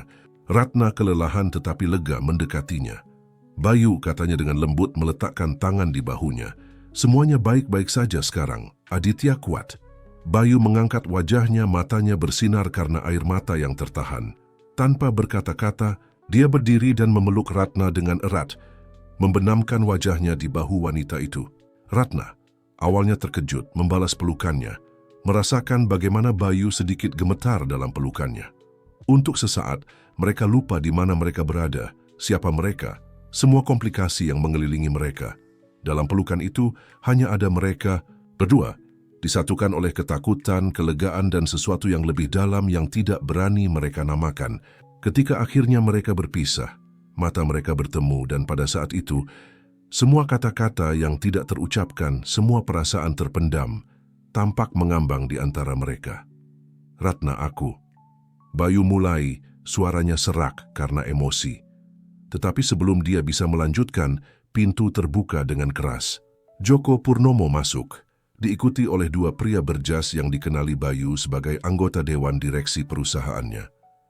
Maaf mengganggu. Momen ini, kata Joko, suaranya syarat dengan sarkasme. Tapi kurasa sudah waktunya kita mengadakan percakapan serius, Bayu. Ratna mundur selangkah. Tiba-tiba sadar betapa kompromisnya pemandangan itu pasti terlihat. Bayu menegakkan diri, wajahnya mengeras saat menghadapi Joko. Ini bukan tempat atau waktu yang tepat, Joko, katanya dengan suara dingin. Anakku baru saja mengalami krisis. Joko melirik sekilas Aditya yang tertidur sebelum mengembalikan perhatiannya kepada Bayu. Justru karena itu kami di sini. Bayu, perilakumu yang tidak menentu, keputusanmu yang dipertanyakan. Dewan khawatir bukan hanya tentang perusahaan, tetapi tentang kesejahteraan anakmu. Bayu merasakan darahnya membeku. Apa yang kau isyaratkan? Joko tersenyum tetapi tidak ada kehangatan dalam ekspresinya. Kami mempertimbangkan untuk meminta hak asuh sementara atas Aditya demi kebaikannya sendiri. Jelas kau tidak dalam kondisi untuk merawatnya dengan layak. Keheningan yang mengikuti memekakkan telinga. Ratna menatap ngeri dari Joko ke Bayu, melihat bagaimana warna meninggalkan wajah pria yang telah dia kagumi dan, ya, cintai. Pada saat itu, dengan Aditya rentan di tempat tidur rumah sakitnya, Joko mengancam untuk mengambil anaknya dan Ratna sebagai saksi diam dari semua itu. Bayu Santoso menghadapi keputusan paling sulit dalam hidupnya. Keputusan yang mungkin akan membuat dia kehilangan semua yang dia cintai, atau memberinya kekuatan untuk melawan kekuatan yang mengancam untuk menghancurkannya. Udara di ruangan itu syarat dengan ketegangan, dan saat Bayu menatap mata Joko, dia tahu bahwa pertempuran sebenarnya baru saja dimulai. Pertempuran untuk anaknya, untuk warisannya, dan untuk masa depan yang baru saja dia mulai bayangkan dengan Ratna di sisinya. Keheningan di kamar rumah sakit begitu pekat hingga hampir bisa dipotong dengan pisau. Bayu Santoso, pengusaha yang dulu berkuasa, kini tampak seperti singa yang terpojok. Matanya menyala dengan campuran kemarahan dan ketakutan saat menatap Djoko Purnomo. "Kau tidak akan berani," geraman Bayu, suaranya rendah dan berbahaya. Djoko tersenyum senyum dingin dan penuh perhitungan yang tidak mencapai matanya. "Oh, tetapi aku berani, Bayu. Dewan setuju bahwa perilakumu belakangan ini menimbulkan keraguan serius tentang kemampuanmu untuk merawat Aditya. Lagi pula, ayah macam apa yang membahayakan masa depan anaknya demi khayalan filantropi?" Ratna, yang telah mengamati pertukaran itu dengan kengerian yang meningkat, akhirnya menemukan suaranya. "Permisi Pak Djoko," katanya, nadanya profesional tetapi dengan ketajaman baja. "Tetapi sebagai profesional medis yang bertanggung jawab atas perawatan Aditya, saya dapat memastikan Anda bahwa Pak Bayu telah menjadi ayah teladan selama seluruh masa tinggal anaknya di sini." Djoko hampir tidak meliriknya. "Dengan segala hormat, Nona." "Perawat Widya Stuti," koreksi Ratna dengan tegas. "Perawat Widya Stuti," lanjut Djoko dengan nada merendahkan, "ini adalah masalah keluarga dan korporasi. Pendapat Anda, meskipun dihargai, tidak memiliki relevansi hukum dalam masalah ini." Bayu melangkah maju, menempatkan dirinya secara protektif antara Djoko dan tempat tidur Aditya. "Keluar dari sini, Djoko. Sekarang, aku tidak akan mengizinkanmu mengancam keluargaku di kamar rumah sakit anakku." Untuk sesaat, tampaknya Djoko akan membalas, tetapi sesuatu dalam tatapan Bayu membuatnya mempertimbangkan kembali. "Ini belum berakhir, Bayu," dia memperingatkan sambil menuju pintu. "Tunggu kabar dari pengacara kami." Setelah Djoko dan pendampingnya pergi, Bayu roboh di kursi di samping tempat tidur Aditya, wajahnya menunjukkan kesedihan. Ratna mendekat berlutut di depannya. "Bayu," katanya dengan lembut, mengambil tangannya, "kita tidak akan membiarkan ini terjadi. Kita akan bertarung." Bayu mengangkat pandangannya, matanya bertemu dengan mata Ratna. Pada saat itu, semua penghalang yang telah mereka jaga di antara mereka tampak runtuh. "Ratna," bisiknya, suaranya pecah oleh emosi, "aku tidak tahu apa yang akan kulakukan tanpamu. Kau telah menjadi penopangku dalam semua ini." Ratna merasakan jantungnya berdetak lebih cepat. Dia tahu mereka berada di tepi sesuatu, jurang emosional yang tidak akan ada jalan kembali setelah mereka menyeberanginya. "Bayu, aku..." Tetapi sebelum dia bisa melanjutkan, suara mengantuk Aditya menginterupsi mereka. "Ayah, ada apa?" Keduanya berpaling ke tempat tidur, di mana Aditya menatap mereka dengan mata mengantuk tetapi khawatir. "Tidak ada, jagoan," kata Bayu, memaksakan senyum dan mendekati anaknya. "Semua baik-baik saja. Tidurlah lagi." Tetapi Aditya dengan ketajaman yang hanya dimiliki anak-anak tidak tertipu. "Aku mendengar suara-suara marah. Apakah ada yang ingin membawaku jauh darimu, Ayah?" Bayu merasa hatinya hancur. Dia duduk di tempat tidur memeluk anaknya dengan erat. "Tidak ada yang akan membawamu kemanapun, Aditya. Aku berjanji, Ayah tidak akan mengizinkannya."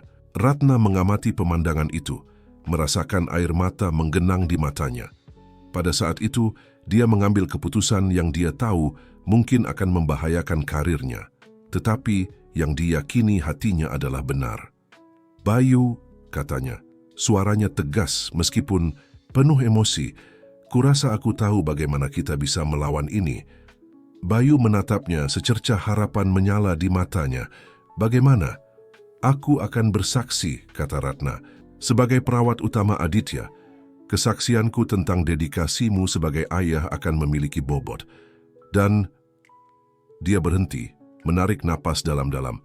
"Aku akan mengungkapkan tentang yayasan. Bagaimana kau telah bekerja tanpa lelah untuk membantu anak-anak lain seperti Aditya, bahkan dengan mengorbankan karirmu sendiri." Bayu menatapnya, takjub. "Ratna, aku tidak bisa memintamu melakukan itu. Kau bisa kehilangan pekerjaanmu." Ratna tersenyum sedih. "Beberapa hal lebih penting daripada pekerjaan, Bayu. Kau mengajarkan itu padaku." Pada saat itu, dengan Aditya di antara mereka dan beban keputusan yang mereka hadapi di pundak mereka, Bayu dan Ratna saling menatap. Pemahaman diam-diam terjadi di antara mereka. Tanpa kata-kata, keduanya tahu bahwa apa yang mereka rasakan satu sama lain melampaui rasa terima kasih atau persahabatan. Tepat ketika tampaknya momen itu akan membawa mereka untuk melewati garis terakhir, pintu terbuka dan Dr. Hendra masuk, wajahnya serius. "Maaf mengganggu," katanya, memperhatikan ketegangan di ruangan, "tetapi kita harus bicara. Pengacara rumah sakit ada di sini dan situasinya semakin rumit." Bayu dan Ratna berpisah. Realitas situasi mereka kembali menimpa mereka dengan berat.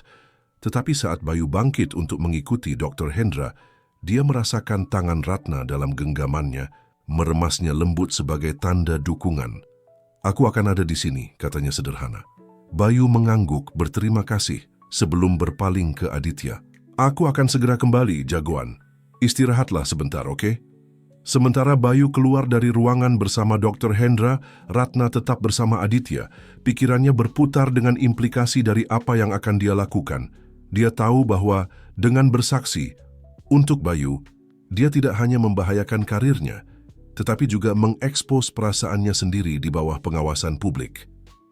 Tetapi saat dia menatap Aditya, yang akhirnya kembali tertidur, dia tahu bahwa dia tidak punya pilihan lain. Beberapa pertempuran layak diperjuangkan, terlepas dari biaya pribadi. Dan ini, Ratna memutuskan, adalah pertempuran yang dia bersedia mempertaruhkan segalanya. Di luar, di lorong rumah sakit, Bayu menghadapi iblisnya sendiri. Saat dia mengikuti Dr. Hendra menuju apa yang dia tahu akan menjadi ronde lain konflik, hukum dan korporasi, satu hal menjadi jelas dalam pikirannya. Apapun yang terjadi, dia akan bertarung dengan segala yang dia miliki. Untuk Aditya, untuk yayasan, dan untuk masa depan yang baru saja dia berani bayangkan dengan Ratna. Dr. Hendra membawanya ke ruang konferensi di mana beberapa pria berjas menunggu mereka. Bayu mengenali beberapa dari mereka sebagai pengacara. Rumah sakit, yang lain tampak seperti perwakilan dari perusahaannya sendiri. "Pak Bayu," mulai salah satu pengacara rumah sakit, "kami mengerti bahwa Anda berada dalam situasi sulit, tetapi kami harus mempertimbangkan implikasi hukum dan etis dari situasi Anda saat ini." Bayu duduk, wajahnya menunjukkan tekad. "Saya mendengarkan," katanya sederhana. Selama jam berikutnya, Bayu mendengarkan sementara para pengacara merinci kekhawatiran rumah sakit tentang kehadirannya yang berkelanjutan, tuduhan Joko Purnomo, dan kemungkinan dampak hukum dari pertempuran hak asuh yang akan datang. Akhirnya ketika semua orang selesai berbicara, Bayu berdiri perlahan. "Tuan-tuan," katanya, suaranya tenang tetapi tegas, "saya menghargai kekhawatiran Anda. Tetapi izinkan saya memperjelas, saya tidak akan meninggalkan anak saya. Saya tidak akan menyerah pada yayasan yang dapat membantu begitu banyak anak seperti Aditya. Dan tentu saja, saya tidak akan membiarkan Joko Purnomo atau siapapun mengintimidasi saya untuk meninggalkan apa yang benar." Ada saat keheningan di ruangan. Kemudian mengejutkan semua orang, Dr. Hendra berbicara. "Saya setuju dengan Pak Bayu," katanya. "Saya telah menjadi saksi langsung dari dedikasinya sebagai ayah dan pentingnya yayasan yang coba dia buat. Saya percaya itu akan menjadi kesalahan besar bagi rumah sakit ini untuk menjauhkan diri dari proyek yang bisa menguntungkan begitu banyak orang." Para pengacara saling bertukar pandangan, jelas tidak mengharapkan perkembangan peristiwa ini. Sementara itu kembali di kamar Aditya, Ratna bergumul dengan dilema. Dia tahu keputusannya untuk bersaksi demi Bayu bisa membahayakan karirnya, tetapi setiap kali dia menatap Aditya, dia tahu dia melakukan hal yang benar. Pada saat itulah Aditya terbangun lagi. "Tante Ratna," katanya dengan lembut, "apakah kau mencintai ayahku?" Pertanyaan itu benar-benar mengejutkan Ratna. Aditya, ini rumit," jawabnya, berjuang mencari kata-kata yang tepat. Aditya menatapnya dengan kebijaksanaan melampaui usianya.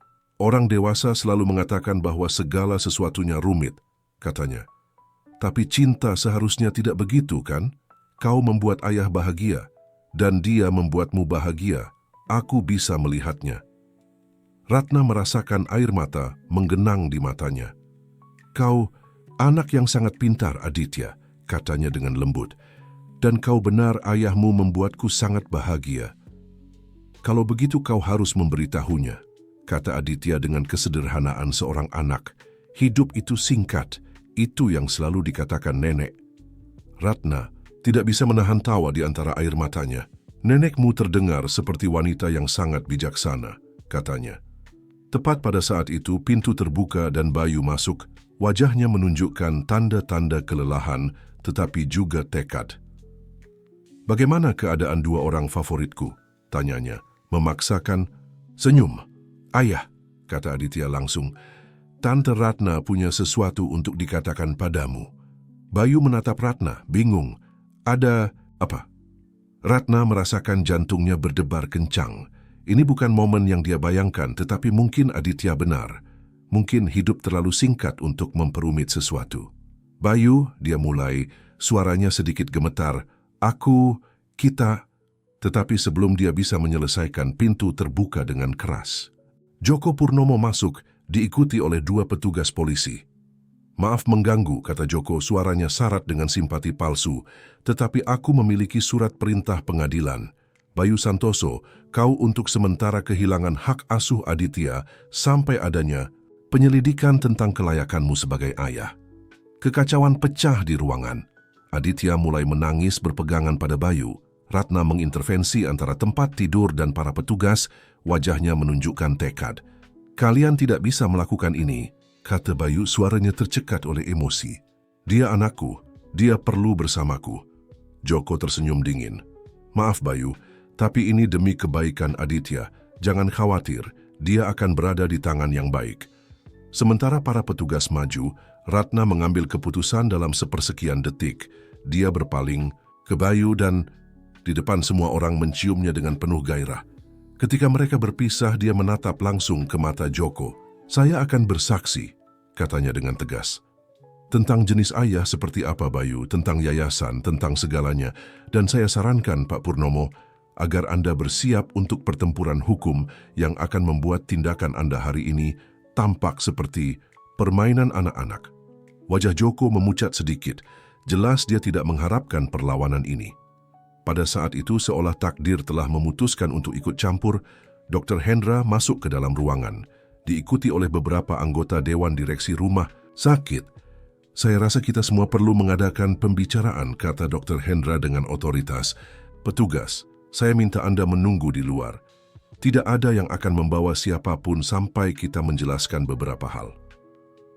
Sementara kekacauan di ruangan mulai mereda, Bayu menatap Ratna, matanya penuh dengan rasa terima kasih dan sesuatu yang lebih dalam. Dia tahu bahwa apapun yang terjadi selanjutnya, dia tidak lagi sendirian dalam perjuangan ini. Aditya dari tempat tidurnya mengamati semuanya dengan mata besar dan ketakutan, tetapi juga dengan secercah harapan. Mungkin, pikirnya, hal-hal rumit bisa disederhanakan bagaimanapun juga. Mungkin cinta dalam segala bentuknya lebih kuat daripada surat perintah pengadilan atau ancaman korporasi. Dan demikianlah, dengan masa depan bergantung pada benang tipis, kamar rumah sakit menjadi panggung pertempuran yang akan menentukan bukan hanya nasib Aditya, tetapi semua yang terlibat. Pertempuran untuk cinta, keadilan, dan kekuatan kasih sayang menghadapi keserakahan dan manipulasi. Ketegangan di kamar rumah sakit terasa nyata. Bayu Santoso berdiri di samping tempat tidur Aditya, satu tangan protektif di bahu anaknya, yang lain terjalin erat dengan tangan Ratna. Di hadapan mereka, Joko Purnomo dan para petugas polisi menunggu, sementara Dr. Hendra dan anggota Dewan Rumah Sakit mengamati adegan dengan ekspresi serius.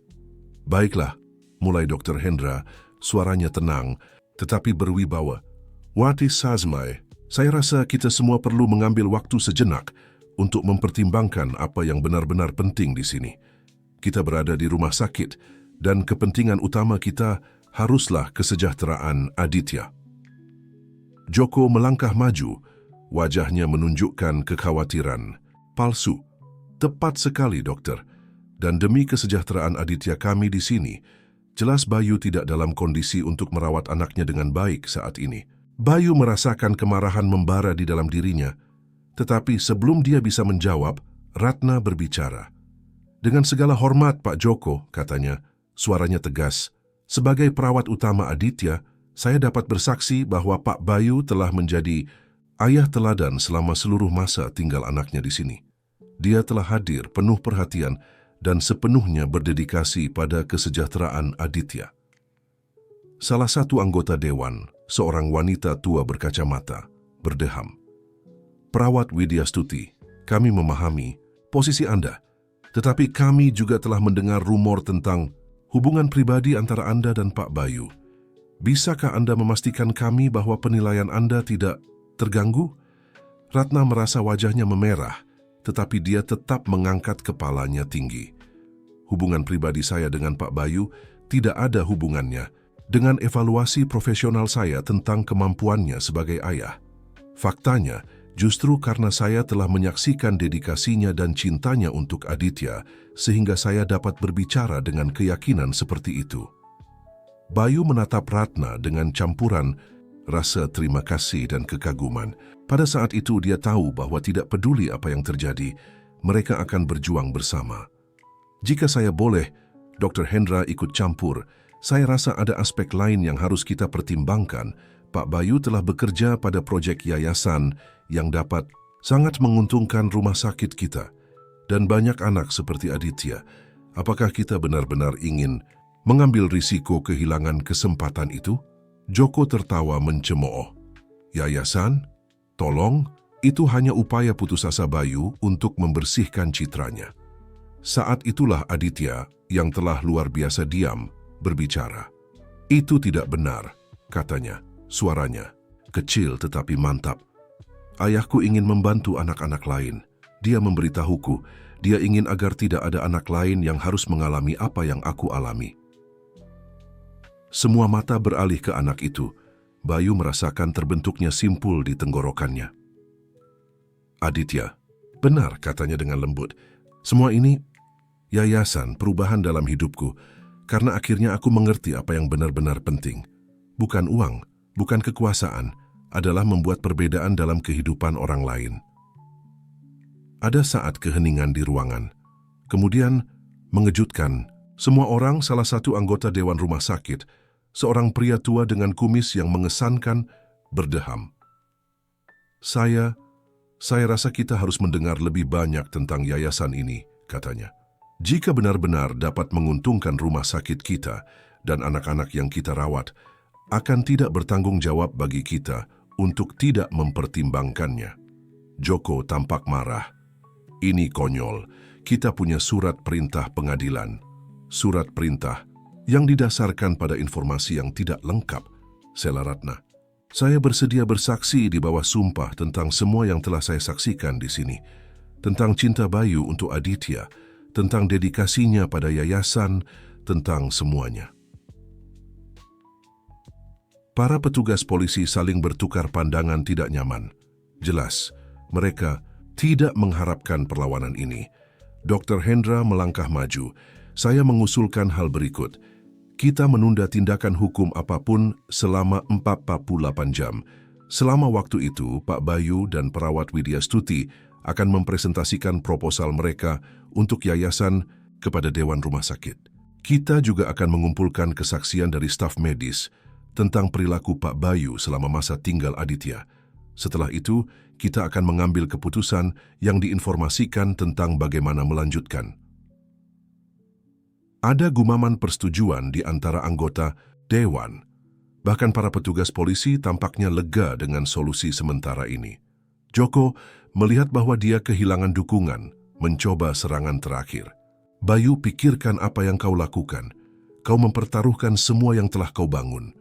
Bayu menatap mantan koleganya, dan untuk pertama kalinya, dia merasa kasihan padanya. "Kau salah, Joko. Aku tidak mempertaruhkan segalanya. Aku menemukan apa yang benar-benar penting."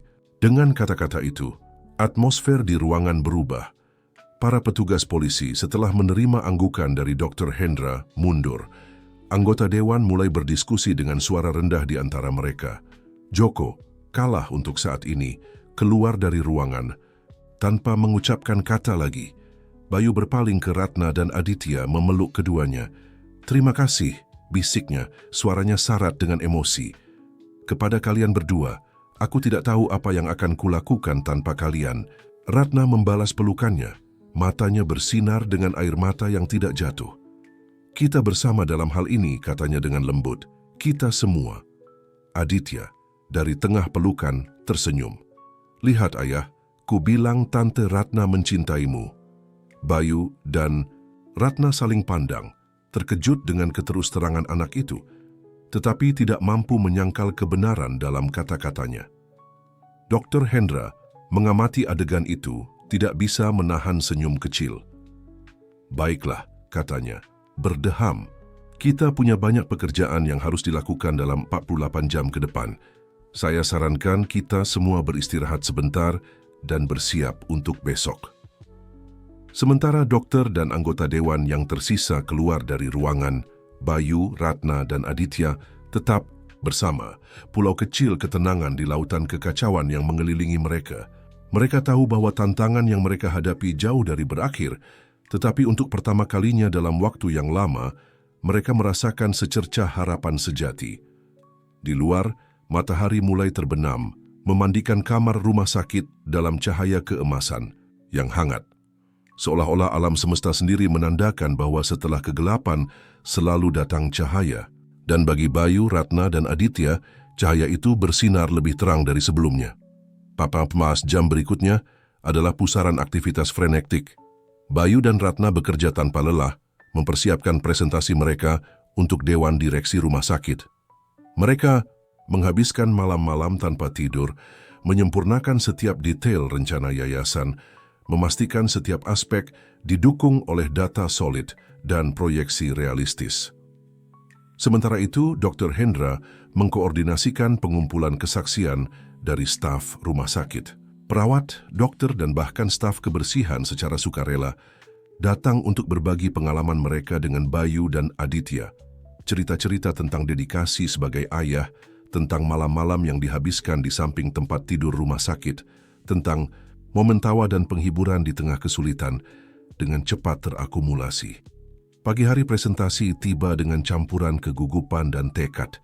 Bayu mengenakan jas tetapi tanpa dasi, perubahan halus tetapi signifikan dari citra korporatnya yang lama, berdiri di depan jendela ruang konferensi, menatap fajar. Ratna masuk, membawa setumpuk map. "Siap?" tanyanya dengan lembut. Bayu berpaling padanya, senyum kecil di bibirnya. "Sesiap yang aku bisa. Ratna, apapun yang terjadi hari ini, aku ingin kau tahu." Dia menginterupsinya dengan ciuman lembut di pipi. "Aku tahu," katanya sederhana. "Aku juga."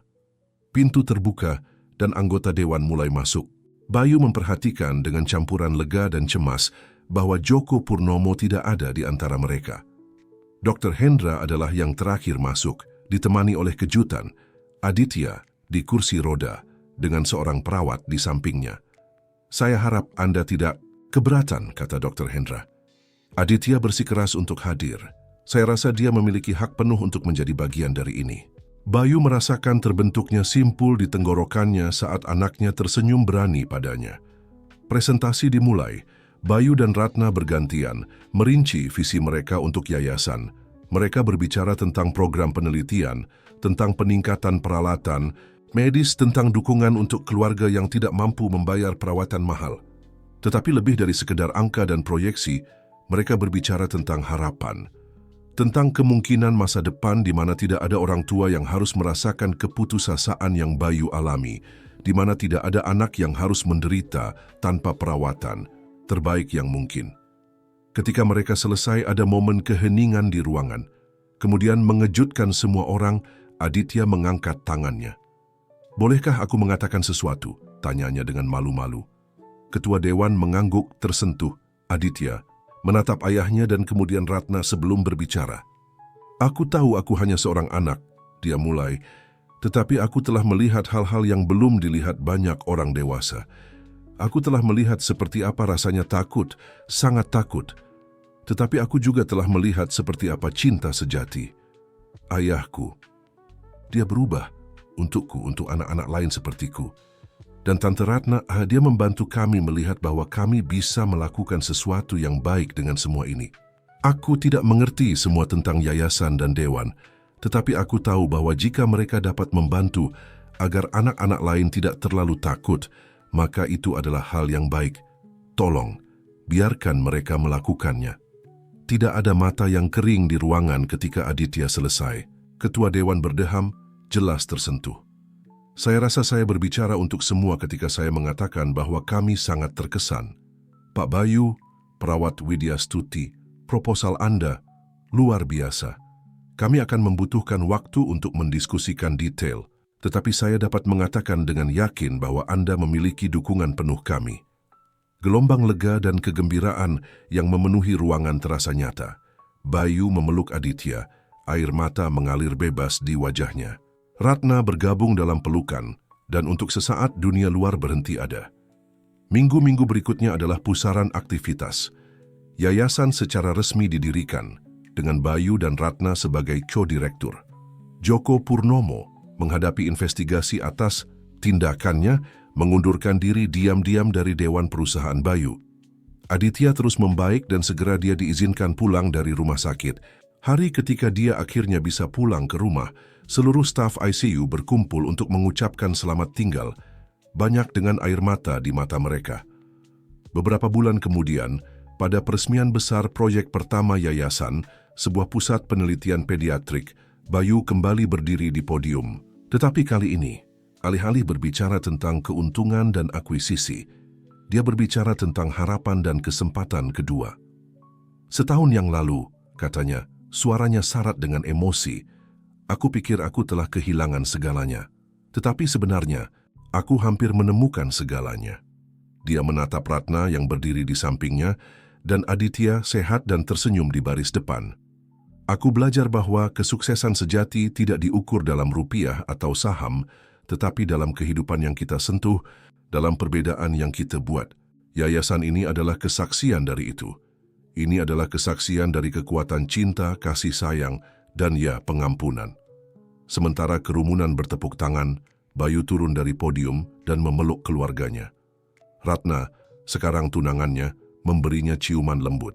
Aditya tumbuh lebih kuat setiap hari, memeluk keduanya.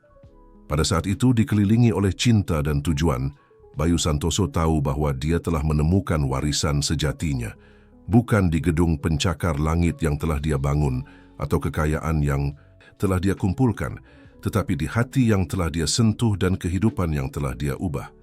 Dan sementara matahari terbenam di atas kota, memandikan segalanya dalam cahaya keemasan yang hangat, Bayu, Ratna, dan Aditya berjalan bersama menuju masa depan mereka, siap menghadapi tantangan apapun yang mungkin datang. Karena sekarang mereka tahu bahwa dengan cinta dan tekad, apapun mungkin terjadi.